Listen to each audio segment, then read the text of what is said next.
گاڑی گیراج میں آ کر رکی۔ ملازم نے مستعدی سے آگے بڑھ کر دروازہ کھولا۔ سن گلاسز آنکھوں سے ہٹاتے ہوئے شاذم درانی نے گاڑی سے باہر قدم رکھا۔ اس کی بھوری آنکھیں اس وقت کسی جذبے کے احساس سے خوب چمک رہی تھیں۔ چارکول گرے رنگ کے تھری پیس میں ملبوس، پیروں میں سیاہ برینڈڈ لوفرز پہنے، خوشبوئیں بکھیرتا بہترین پرسنالٹی کے ساتھ وہ اندر سے بھی اتنا ہی خوش اور مطمئن تھا۔ نگاہ سیدھی بھٹک کر بالکنی پر گئی، جہاں گرل کے ساتھ پڑی کرسیاں خالی تھیں۔ سبز میٹ پر کتابیں بکھری پڑی تھیں، مگر ان کو پڑھنے والی وہاں موجود نہیں تھی۔ دروازہ ادھ کھلا تھا، جس کے پیچھے لگے پردوں کے ساتھ اس نے سفید آنچل بھی پھڑپڑاتا ہوا دیکھ لیا۔ زندگی سے بھرپور مسکان شاذم درانی کے لبوں پر رینگ گئی تھی۔ لمبے لمبے ڈگ بھرتا وہ اندر کی جانب بڑھا کہ پتھر کے لگنے سے اس کے قدم رکے تھے۔ لبوں پر ایک بار پھر مسکان نے احاطہ کیا۔ جھک کر اس نے وہ پتھر اٹھایا اور ایک بار پھر سر اٹھا کر اوپر دیکھا، جہاں سے وہ غائب تھی۔ نفی میں سر ہلاتے ہوئے وہ پتھر کے ساتھ بندھی چٹھی کھول کر پڑھنے لگا۔ "You are late". وہاں محبت بھرا شکوہ لکھا تھا۔ شاذم نے لب بھینچ کر واپس دیکھا، مگر وہ دکھائی نہیں دی۔ کہیں وہ ناراض تو نہیں ہو گئی تھی؟ یہ سوچ کر دماغ میں آتے ہی وہ تیزی سے اندر کو لپکا۔ سامنے ایس این درانی لاؤنج میں براجمان LED کی سکرین پر بڑے انہماک سے گزشتہ رات کے میچ کی ہائی لائٹس دیکھ رہے تھے۔ "السلام علیکم بابا"۔ وہ سلامتی بھیج کر جلدی سے اوپر منزل پر اپنے کمرے کی جانب بڑھا۔ "کدھر چل دیے برخوردار؟ باپ کو ٹھیک سے شکل تو دیکھنے دو اپنی"۔ انہوں نے پیچھے سے پکارا تو شاذم زبردستی مسکراتا ان کے پاس آیا اور سامنے زمین پر گھٹنوں کے بل بیٹھ گیا۔ "دیکھ لی شکل اچھے سے بابا"۔ اپنا چہرہ ان کو گھما پھرا کر دکھاتے ہوئے وہ بے چینی اور جلدی کی انتہا پر تھا۔ "لگتا ہے پڑوسن ناراض ہو گئی ہیں ہمارے بیٹے سے"۔ وہ گردن پیچھے کو گراتے زوردار کہکہا لگا کر بولے۔ شاذم نے ان کے مذاق اڑانے پر منہ بنایا۔ "سب جانتے ہیں، پھر بھی میری بے بسی اور فیلنگز کا مذاق بنا رہے ہیں"۔ وہ مصنوعی ناراضگی سے بول کر ان کے برابر آ بیٹھا۔ "ارے بچے، تم تو صرف مذاق اڑانے سے گھبرا گئے، ہم نے تو محبت کے نام پر بڑی ظلم و زیادتیاں برداشت کی ہیں، وہ بھی اپنوں کی"۔ یہ بولتے ہوئے ان کے لب تو مسکرا رہے تھے، مگر آنکھوں کی سوگواریت شاذم کی نظروں سے چھپی نہ رہ سکی۔ "کہیں آپ بھی انہی ٹاکسک اپنوں کی طرح بننے کی کوشش تو نہیں کر رہے، جو محبت جیسا جرم کرنے پر عاشقوں کے اوپر ظلم کے پہاڑ توڑ دیتے ہیں"۔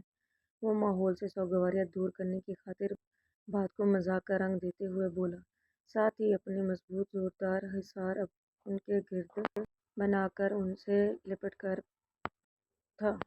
"نہ بیٹا جی، ہمارا تعلق ہرگز سماجی نہیں ہے، ہم تو آپ کا ساتھ دیں گے، آپ کو آپ کی محبت حاصل کرنے کے میں"۔ "بس ذرا پڑوسن کے باپ کو آپ دیکھ لینا"۔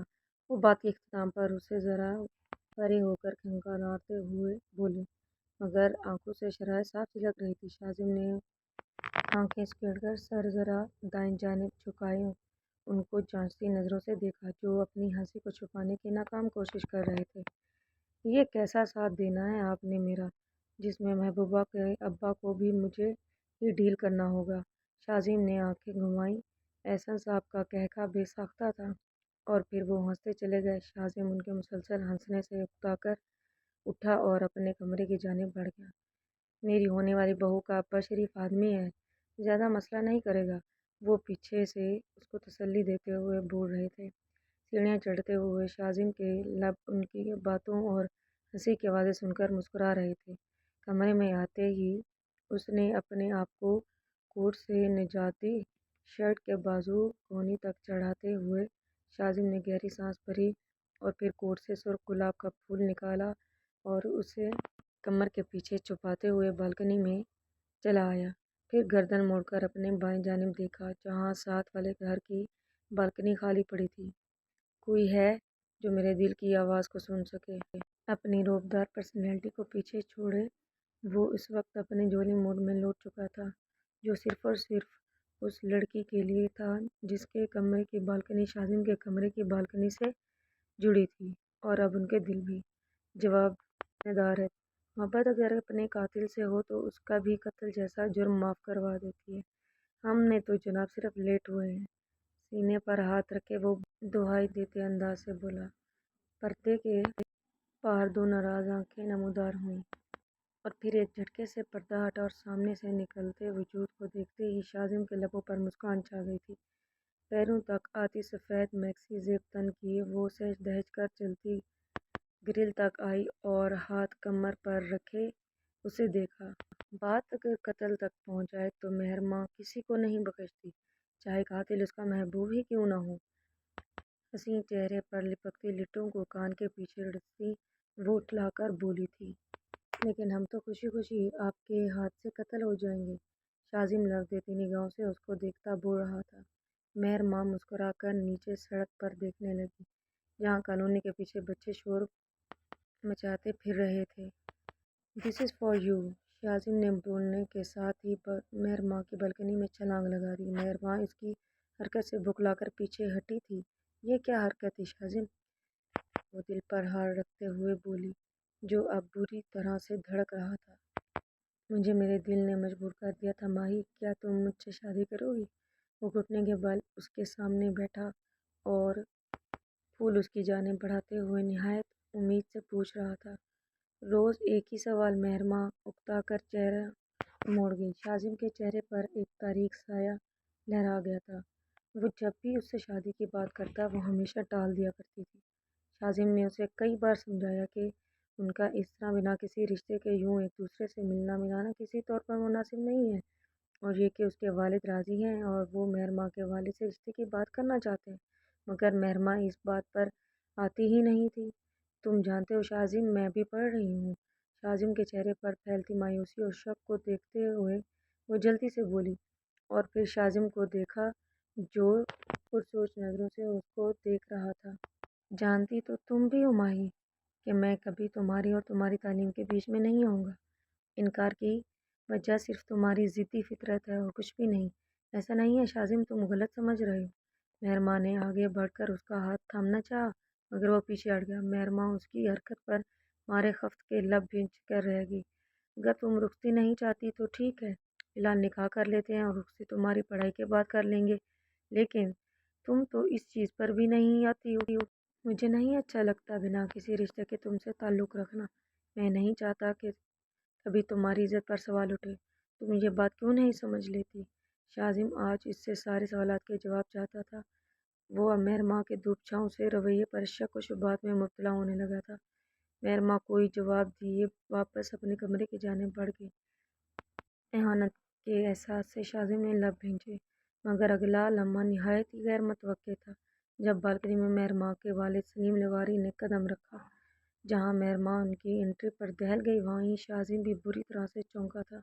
"اندر جاؤ"۔ وہ دھیمے مگر سخت لہجے میں مہر ماں سے مخاطب تھے، جو ایک خوفزدہ نگاہ شاذم پر ڈال کر اندر بھاگ گئی۔ "کب سے چل رہا ہے یہ سب"؟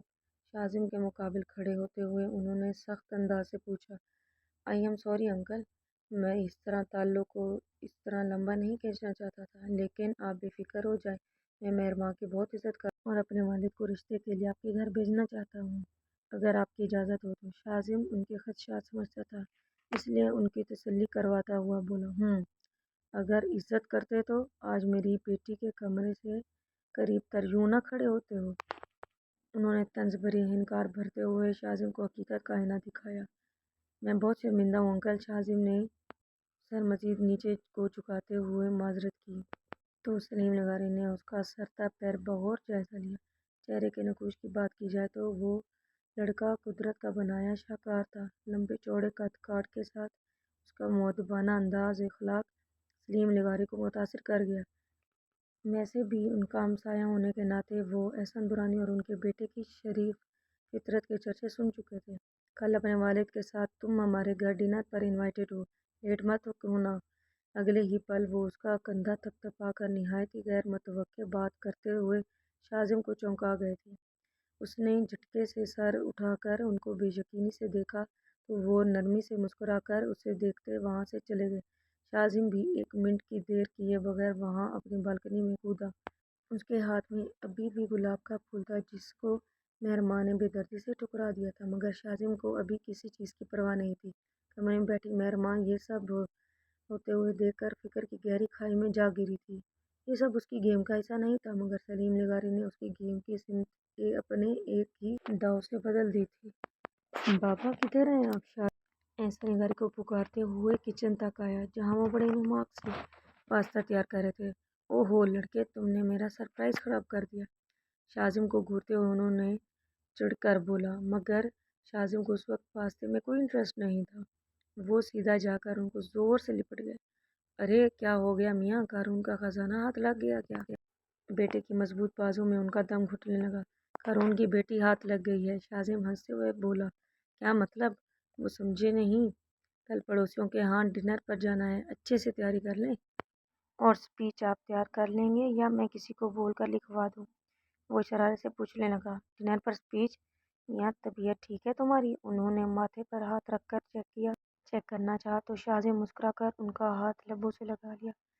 ظاہر سی بات ہے کہ آپ سلیم نگاری کے گھر ان کی اکلوتی بیٹی کے لیے اپنے اکلوتے بیٹے کا رشتہ مانگنے جائیں گے، تو الفاظ کا چناؤ اور رشتہ مانگنے کا طریقہ کچھ الگ ہونا چاہیے نا؟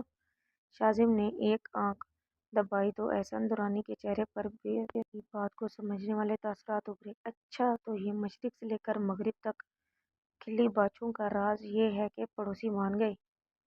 وہ اسے چڑھتے ہوئے بول رہے تھے۔ شاذم نے کسیانہ ہو کر سر کھجایا۔ چلو پھر جلدی سے کل کو پہننے کے لیے سوٹ سلیکٹ کرتے ہیں اور بہو کے لیے تحائف بھی خریدتے ہیں۔ او ہو وقت بہت کم ہے اور کام زیادہ، جلدی کرو۔ پاستے کے نیچے آنچ دھیمی کر کے وہ اجلت بھرے لہجے میں بولتے شاذم کی بازو میں بازو ڈال کر چل دیے اور وہ ان کے جوش میں پر مسکرات کرائے جا رہا تھا۔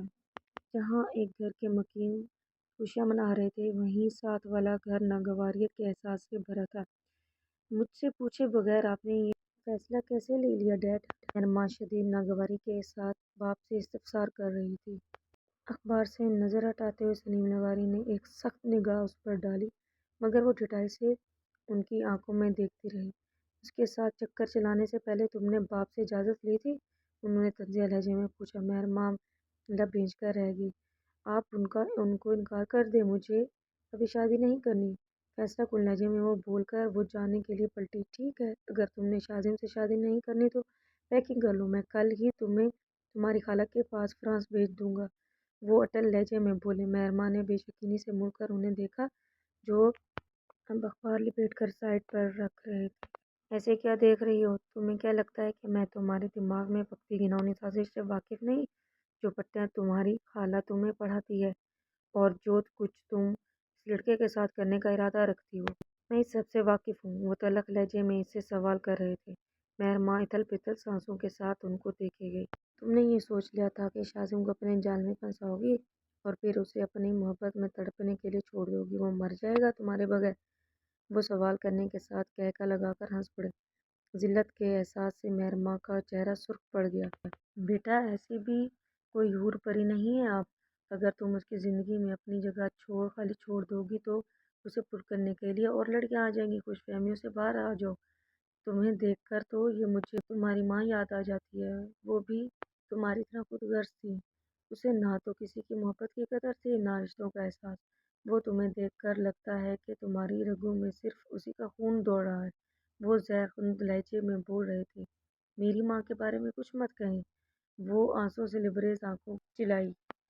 بس یہی تمہارے دماغ کا خناس ہے جو تمہیں سچائی جاننے سے روکتا ہے۔ چپ چاپ شادی کے لیے مان جاؤ ورنہ کل ہی تمہیں تمہاری خالہ کے پاس بھیج دوں گا، وہ اسے دھمکا کر بولتے واپس اخبار کھول کر چہرے کے آگے کر گئے۔ یہ واضح اشارہ تھا کہ مہرماں یہاں سے جا سکتی ہے۔ وہ روتی بلکتی پیر پٹک کر وہاں سے نکل گئی۔ اخبار پر نظریں جمائے سلیم نگاری نے آنکھیں میچیں تو وہ آنسو ٹوٹ کر ان کے بوڑھے رخسار پر بکھر گئے تھے۔ پھر آگے وہ سب ہوا جس کا تصور بھی مہرماں نے نہیں کیا تھا۔ سلیم نگاری نے اگلے ہفتے اس کی شادی کی ڈیٹ فکس کر دی اور وہ بے بسی سے سب دیکھتی رہی۔ اپنی خالہ سے اسے لاکھ محبت سہی مگر وہ ان کے پاس نہیں جانا چاہتی تھی۔ ان کے بیٹے کی گندی نظریں اس کو آر پار محسوس ہوتی تھیں۔ وہ خالہ کے دل کی خواہش سے بھی واقف تھی کہ وہ اسے بہو بنانا چاہتی ہیں، اس لیے چپ چاپ شادی کے لیے راضی ہو گئی۔ شاذم کے اس کو میسیجز پر میسیج آ رہے تھے۔ وہ اپنی محبت کو پا لینے کی خوشی سے پھولے نہیں سما رہا تھا۔ مہرماں نے اکتا کر فون بند کر کے رکھ دیا۔ پہلے وہ یہ سب کیا کرتی تھی جب اس نے شاذم کو اپنے جال میں پھنسانا شروع کیا تھا۔ وہ بے حد سنجیدہ اور خاموش طبیعت کا مالک تھا۔ اس لیے مہرماں کو اگنور کرتا تھا، مگر وہ ہر پل اس کو بتاتی تھی کہ وہ اس سے کتنی محبت کرتی ہے۔ شاہزم ایک مرد تھا، وہ اس کے بہکاوے میں آ کر اس کی محبت پر ایمان لے آیا۔ مہرماں نے جب اس کو خود کو کی جانب اچھی طرح مائل کر لیا تو اپنے قدم پیچھے کرنا شروع کر دی۔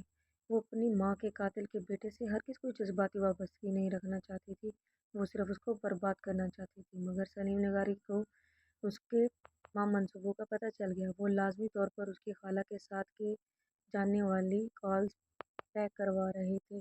مہرماں نے تو کبھی اپنے ارادے کسی پر ظاہر نہیں ہونے دیے تھے، اس لیے اس نے اپنے پلان میں تبدیلی کر لی۔ شام کو احسن درانی کے ساتھ شاہزم بھی آیا تھا۔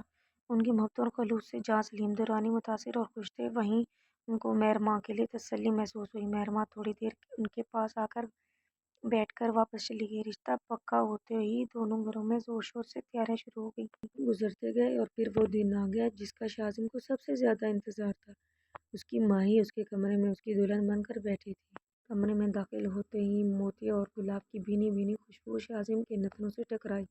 سرشاری کے عالم میں وہ مضبوطی سے قدم اٹھاتا بیڈ کے پاس گیا۔ اس کے بیڈ کی ڈیکوریشن کا سارا انتظام احسن درانی نے اپنی مرضی کے مطابق کروایا تھا۔ چھت سے بیڈ پر تازے پھولوں کی چھتری نما سیج تھی، جس نے بیڈ کو ہر طرف سے گھیر رکھا تھا۔ پورا کمرہ سرخ و سفید پھولوں اور کینڈل سے بھرا ہوا تھا۔ پھولوں کی لڑیاں سائڈ پر کرتا ہوا وہ مسکراتے ہوئے بیڈ پر بیٹھا، مگر سامنے دیکھتے ہی اس کو زوردار جھٹکا لگا۔ مہرماں گھر کے سادہ لباس میں ملبوس، میک اپ سے پاک چہرے لیے گہری نیند سو رہی تھی۔ ماہی، سو گئی تم اتنی جلدی؟ وہ سرگوشی کے انداز میں اسے پکارنے لگا۔ پھر دل محسوس ہو کر ہاتھ میں پکڑی مخملی ڈبیا کو دیکھا جو وہ گھنٹوں بازار میں خوار ہو کر اس کے لیے تحفہ لایا تھا۔ وہ بس اسے یہ تحفہ دینا چاہتا تھا، مگر مہرماں نے اتنا بھی موقع نہیں دیا۔ بیڈ کی دوسری جانب اس کا بھاری بھرکم عروسی جوڑا اور زیورات پڑے تھے۔ ایک گہری سانس بھر کر وہ شاور لینے واش روم میں گھس گیا۔ اگلی صبح سورج کی تیز کرنیں زمین پر پڑنے کے ساتھ اس کی آنکھ کھلی۔ وہ فجر کی نماز کی ادائیگی جماعت کے ساتھ کرنے بعد جب گھر لوٹا تب بھی مہرماں گہری نیند سو رہی تھی۔ شاہزم نے اس کو نماز کے لیے جگانے کی کوشش کی، مگر وہ نیند میں ہی اس کا ہاتھ سختی سے جھٹک گئی تھی۔ شاہزم نے مزید کوشش کی، مگر وہ ٹس سے مس نہیں ہوئی، تو وہ چپ چاپ جا کر صوفے پر واپس سو گیا۔ وہ دن بھر کا تھکا ہوا رات کو بھی لیٹ سویا تھا، اس لیے نیند پوری کرنے کے لیے وہ دوبارہ سو گیا۔ اب آنکھ کھلی تو 10 بج رہے تھے۔ اٹھتے ہی سب سے پہلے مہرماں کی تلاش میں نظریں دوڑائیں۔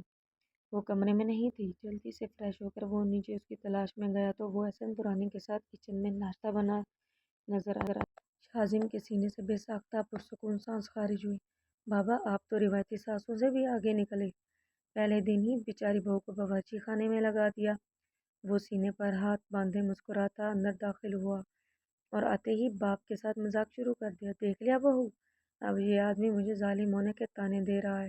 احسن صاحب نے فوراً سے بہو کو شکایت لگائی۔ مہرماں ہولے سے مسکراتی مگر بولی کچھ بھی نہیں۔ انگوری رنگ کے جوڑے میں نکھری وہ شاہزم کو دل کی گہرائیوں سے اچھی لگی تھی۔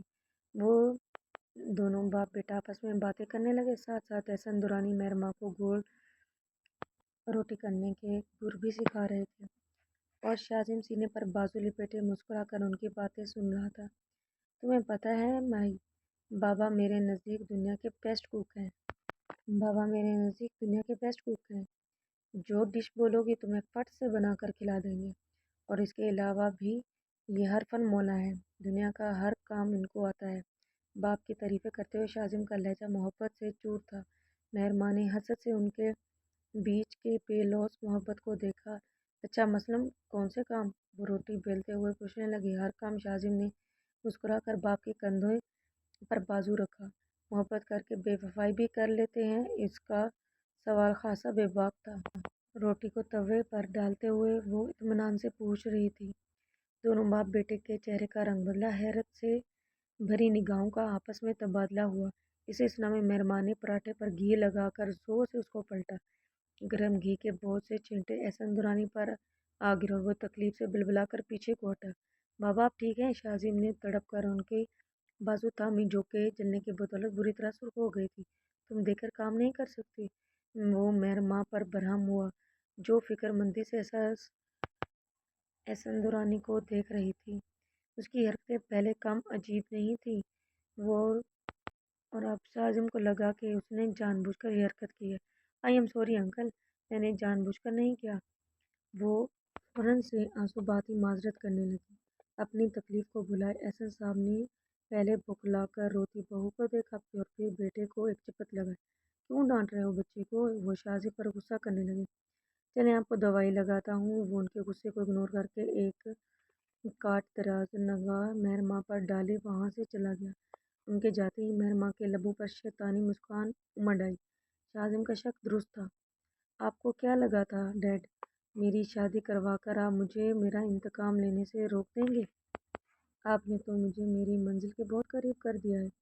میں شاہزم کا خون بہا کر اس کے باپ کو ہمیشہ کے لیے ایسا ناسور دے جاؤں گی جو اسے ایسا اور سسکتی موت دے گا جیسے میری ماں سسک سسک کر مری تھی۔